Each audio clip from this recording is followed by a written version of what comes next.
On va ici démontrer une propriété qui nous sera très utile pour la notion de rang d'une matrice, à savoir que toute matrice est équivalente à une matrice de même format avec un certain nombre de 1 sur la diagonale et des 0 ailleurs.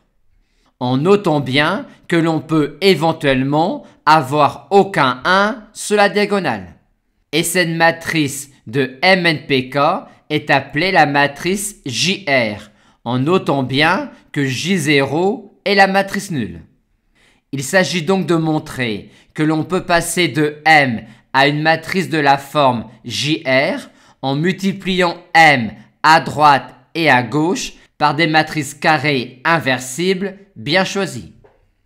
On va pour cela s'inspirer de la technique du pivot de Gauss et utiliser le fait qu'une opération sur les lignes d'une matrice peut être traduite par une multiplication matricielle à gauche et qu'une opération sur les colonnes d'une matrice peut être traduite par une multiplication matricielle à droite.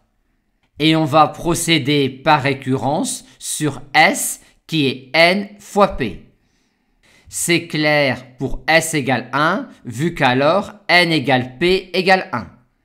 Considérons maintenant un entier S supérieur ou égal à 1. Supposons la propriété montrée pour toutes les matrices dont le produit NP est inférieur ou égal à S et montrons alors la propriété pour une matrice de format NP telle que NP est égal à S plus 1. En s'inspirant de la technique du pivot de Gauss, on va montrer dans un premier temps que l'on peut passer de M à une matrice de cette forme-là en multipliant M à droite et à gauche par des matrices carrées inversibles. En effet, comme dans la technique du pivot de Gauss, on va commencer par considérer un coefficient non nul dans la première colonne de grand M. Encore faut-il qu'il y en ait un. Si la première colonne de M est nulle, on va s'intéresser à une autre colonne de grand M qui n'est pas nulle. Mais encore faut-il que M ne soit pas la matrice nulle. Mais si M est la matrice nulle, la propriété est évidente.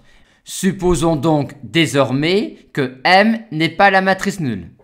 Dans ce cas, quitte à échanger deux colonnes de grand M, ce que l'on peut réaliser par une multiplication à droite par une matrice carrée inversible, on se ramène à la situation où dans la première colonne de grand M, il y a un coefficient non nul.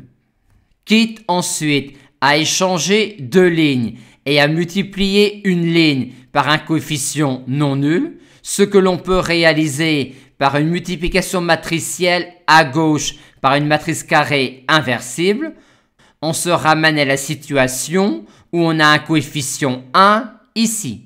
On peut alors, par des opérations sur les lignes que l'on peut réaliser au moyen d'une multiplication matricielle à gauche par une matrice carrée inversible, obtenir une première colonne ici qui sera celle-là.